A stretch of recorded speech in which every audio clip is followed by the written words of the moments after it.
πριν τις ψηφοφορίες.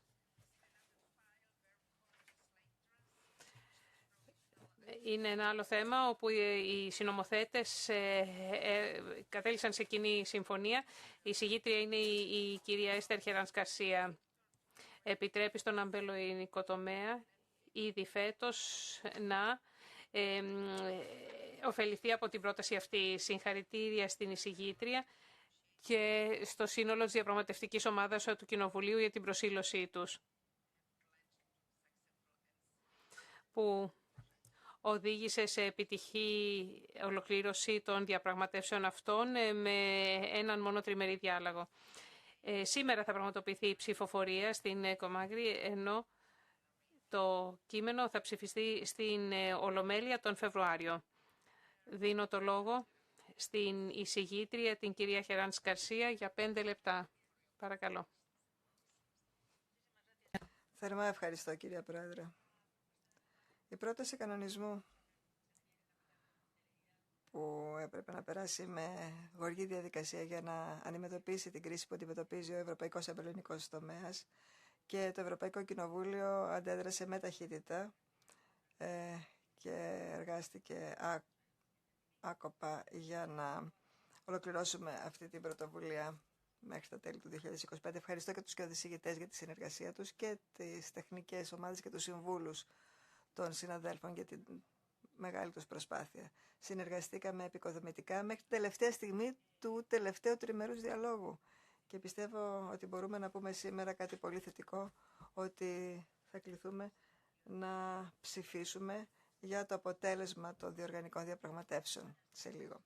Μετά από 3 εβδομάδες έντονων διαπραγματεύσεων σε τεχνικό επίπεδο, στις 4 Δεκεμβρίου 2025 καταλήξαμε σε πολιτική συμφωνία που σήμερα θα ψηφίσουμε σε λίγο όταν θα κάνουμε τις ψηφοφορίες. Το Ευρωπαϊκό Κοινοβούλιο πρόσθεσε μέτρα και ιδέες για να συμπληρώσουν την αρχικά καλή και θετική πρόταση της Ευρωπαϊκής Επιτροπής.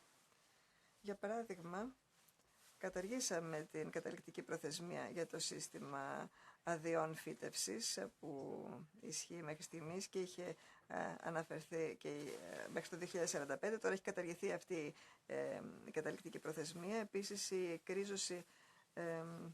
η μόνιμη κρίζωση των αμπελιών θα μπορούσε να χρηματοδοτηθεί από ευρωπαϊκά κονδύλια και έτσι εξασφαλίζουμε ισότητα ευκαιριών μεταξύ των κρατών μέλων. Επίσης, συμπεριλάβαμε και κάποιες ρήτρες που εξασφαλίζουν την αποτελεσματικότητα των μέτρων της εκρίζωσης για να αποφευθεί η πλήρης εγκατάλειψη της αμπελοϊνικής δραστηριότητας. Επίσης, και συμφωνήσαμε και για την ετικετοθεσία των ίνων προς εξαγωγή. Προσθέθηκε η δυνατότητα 100% χρηματοδότησης των επενδύσεων κατά λιμωδών νόσων που επηρεάζουν και επιβλαβών οργανισμών που επηρεάζουν τα αμπέλια. Επίσης, έχουμε εκστρατείες που έχουν διάρκεια 3 σε 3 χρόνια με συγχρηματοδότηση μέχρι 90% για τους μικρούς αμπελουργούς και σε ό,τι αφορά τις μικρές αγορές, οι μεγάλες αγορές μπορούν να υποδιαιρεθούν περιφερειακά. Και τέλος,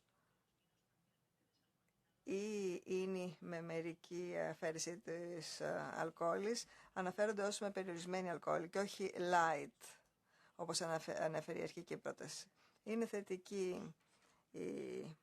Είναι θετικό το αποτέλεσμα, ανταποκρίνεται στα αιτήματα του κλάδου και μας δίνει έμπρακτες λύσεις ώστε να ξεπεράσουμε την κρίση του εμπελοϊνικού τομέα. Κάποια μέτρα που έμειναν εκτός της πρότασης, η δημοσιονομική ευελιξία μεταξύ των αμπελοϊνικών προγραμμάτων ή η χρήση αποθεματικού κρίσης για την εκρίζωση των αμπέλων θα ξανακατατεθούν για τη μεταρρυθμίση της ΚΑΠ μετά το 2027.